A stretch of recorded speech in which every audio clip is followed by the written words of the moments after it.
Welcome to D5 news. ఉభయ గోదావరి జిల్లాల్లో పేరెన్నికగన్న కేంద్రపాలిత ప్రాంతమైన యానంలో రాజకీయాలు మళ్లీ వేడెక్కాయి. దశాబ్దాల పాటు యానంను ఏకఛత్రాధిపత్యంగా ఏలిన మాజీ మంత్రి మల్లాడి కృష్ణారావు మళ్లీ పులిలా లేచారు. ఎమ్మెల్యేపై ఫైర్ అయ్యారు. నిన్ను ఓడించకపోతే గుండు కొట్టించుకుంటానని సవాల్ విసిరారు. తానెంతో అభివృద్ధి చేసిన యానం తన కళ్ళ ముందే కూనరిల్లిపోవడం చూసి తట్టుకోలేకపోయారు.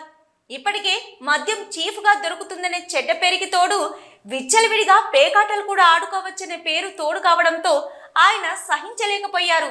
అందుకే రోడ్డెక్కారు. అధికారికంగా నడుస్తున్న సూర్య రిక్రియేషన్ క్లబ్ ఎదురుగా ధర్నా చేశారు. రాజకీయాలకు స్వస్తి చెప్పిన మల్లాడి మళ్ళీ గొంతెందుకెత్తారు? ఇంతకీ యానంలో అసలేం జరుగుతుంది? ఈ నేపథ్యంలో D5 న్యూస్ ప్రత్యేక కథనం మీకోసం.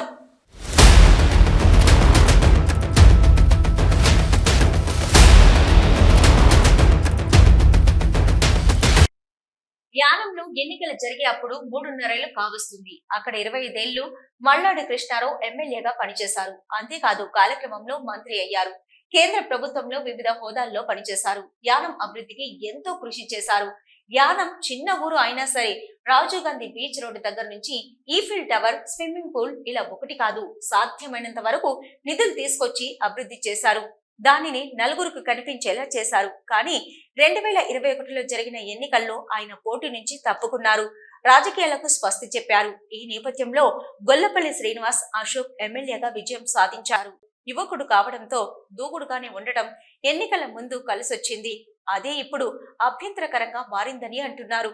ఎవరైనా ఏమైనా అంటే పవర్ఫుల్ మాటలతో రెబల్ గా సమాధానం చెప్పడం ఆయనకి రివాజుగా మారిపోయిందని అంటున్నారు. ఈ క్రమంలో యానంలో పేకాట క్లబ్ల అంశం తెరపైకి వచ్చింది. మల్లాడి కృష్ణారావు అనేదేమిటంటే ఎప్పుడో ఏడాదికి ఒకసారి కోడి పందాలు పేకాటలు ఆడుకోవడం మామూలు, కానీ ఏడాది పొడవునా లక్షల రూపాయలతో పేకాటలు ఆడితే అర్థం ఏమిటి? యానం నియోజకవర్గానికి ఉన్న పేరు ప్రఖ్యాత ఒక ఐడెంటిటీ కోల్పోతుందని మల్లాడి ఆవేదన వ్యక్తం చేస్తున్నారు. ఇక్కడ సూర్య క్రియేషన్ క్లబ్ లో లక్షల రూపాయలతో పేకాట ప్రతినిత్యం జరుగుతుందని అంటున్నారు. ఒకవైపు హైదరాబాద్ లో ఇలాంటి అడ్డాలు నడిచేవి. అప్పుడు పర్మిషన్లు కూడా ఇచ్చారు. కానీ కాపురాలు గుల్లైపోవడం, కోటేశ్వర్లు బిచ్చగాలుగా మారడం రోజుల్లో జరిగిపోతుంది. దీంతో వాటిని నిషేధించారు. ఏపీలో అయితే ఇలాంటి వాటికి అనుమతి లేదు. కానీ యానం కేంద్రపాలిత ప్రాంతం కావడంతో ఇక్కడ అధికారులు, పోలీస్ సిబ్బంది అంతా పరిమితంగా ఉండడంతో ఆడింది ఆట పాడింది పాటగా మారిందని అంటున్నారు. ఈ పేకాట క్లబ్లపై మాజీ మంత్రి మల్లాడి కృష్ణారావు రోడ్డెక్కారు. ప్రజలకు అన్యాయం జరుగుతుంటే చూస్తూ ఊరుకునేది లేదని హెచ్చరించారు. 3.5 ఏళ్లుగా ఎమ్మెల్యే ఉండి దండుకోవడం తప్ప ఏమీ చేయలేదని, వీటి ద్వారా కోట్ల రూపాయల ఆదాయం అతనికి అందుతుందని తీవ్ర విమర్శలు చేశారు. ఒకప్పుడు కేంద్రం నుంచి యానంకు నిధులు వస్తే ప్రతి పైసా ఖర్చు చేశామని అన్నారు. కానీ ఇప్పుడు 60 నుంచి 40% కమిషన్ మీద వ్యవహారాలు నడుస్తున్నాయని అన్నారు. ఇందులో 60% ఎమ్మెల్యే గొల్లపల్లి శ్రీనివాస్ కి వెళ్తుంటే మిగిలిన 40% అవినీతి పరులైన అధికారులు, సంబంధిత శాఖ అధికారులు పంచుకొని అడ్డంగా తినేస్తున్నారని తీవ్ర ఆరోపణలు చేశారు. ఇలా యానం నియోజకవర్గాన్ని కమిషన్ల అడ్డాగా మార్చి అడ్డగోలుగా సంపాదించి వచ్చే ఎన్నికల్లో ఓటుకి 10,000 రూపాయలైనా ఇచ్చేందుకు రెడీ అవుతున్నాడని ఆరోపించారు. ఇలాగా చూస్తూ వదిలేస్తే యానం పేరు భవిష్యత్తులో అనధికార కార్యకలాపాలకి అడ్డగా మారిపోతుందనే భావనతో రోడ్డెక్కినట్టు మల్లాడి కృష్ణారావు తెలిపారు. అంతేకాదు వచ్చే ఎన్నికల్లో గొల్లపల్లి శ్రీనివాస్ అశోక్ ని ఓడించకపోతే గుండు కొట్టించుకుంటానని తీవ్ర ప్రతిజ్ఞ చేశారు. దీంతో ఇది నెట్టింట వైరల్ అయింది. అయితే ఇందుకు కౌంటర్ గా ఎమ్మెల్యే స్పందించారు. గుండు కొట్టించుకోవడానికి రెడీగా ఉండు, దాంతో పాటు సున్నం బొట్లు కూడా ఉంచుతాను, యానం అంతా ఊరేగుదు గాని అని ప్రతి సవాలు విసిరారు. ఇప్పుడు వీరిద్దరి మధ్య యానంలో ఉప్పు నిప్పుగా మారింది. ఇప్పుడు నాయకుల మధ్య సవాళ్లు ప్రతి సవాళ్లతో యానం రాజకీయాలు వేడెక్కిపోయాయి. యానంలో పేకాట క్లబ్ల సంస్కృతి తెచ్చింది గొల్లపల్లి అశోక్ అని కృష్ణారావు మండిపడ్డారు. అయితే దీనికి కౌంటర్ గా ఎమ్మెల్యే మీడియా సమావేశం ఏర్పాటు చేసి మల్లాడిని తూర్పారా పట్టారు. గత 25 ఏళ్లుగా యానంలో అసలు అభివృద్ధి జరగలేదని అన్నారు. నేను యువకుడిని, నా హయాంలో అభివృద్ధి జరగాలని అందరూ ఆకాంక్షిస్తుంటే ఈయన అడుగడుగున అడ్డుపడుతున్నాడని విమర్శించారు.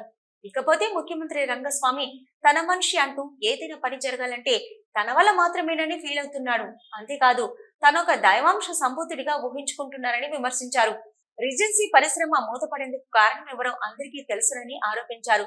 మల్లాడి అంటే ఏమిటో నీ తండ్రికి చూపించాను, నీ తాతకు చూపించాను, నీ మామయ్యకు చూపించాను, ఇప్పుడు నీకు చూపిస్తానని ఎన్నికల సమయంలో ఛాలెంజ్ చేశారు. కానీ నేను గెలిచాను. ఇప్పుడు నేనేమిటో చూపిస్తాను, చూస్తూ ఉండండి అని రీకౌంటర్ ఇచ్చారు.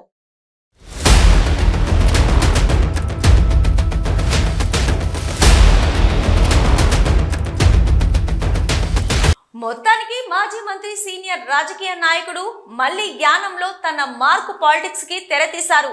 వచ్చే ఎన్నికల వరకు నిద్రపోనని, యానంని కాపాడుతానని ప్రతిజ్ఞ చేశారు.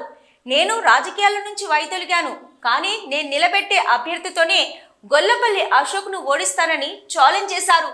మరి సీరియస్ పాలిటిక్స్ చేస్తానని అంటున్న మల్లాడి చివరి నిమిషంలో తానే నిల్చుంటారా, లేక సతీమణ్ణి తీసుకొస్తారా, లేక వారసులను తెస్తారా అనే అంశంపై యానంలో తీవ్ర చర్చ జరుగుతుంది. ఏదేమైనా మల్లాడి కృష్ణారావు లైవ్ లోకి వస్తే ఆ కిక్కే వేరబ్బా అని నెటిజన్లు కామెంట్లు పెడుతున్నారు.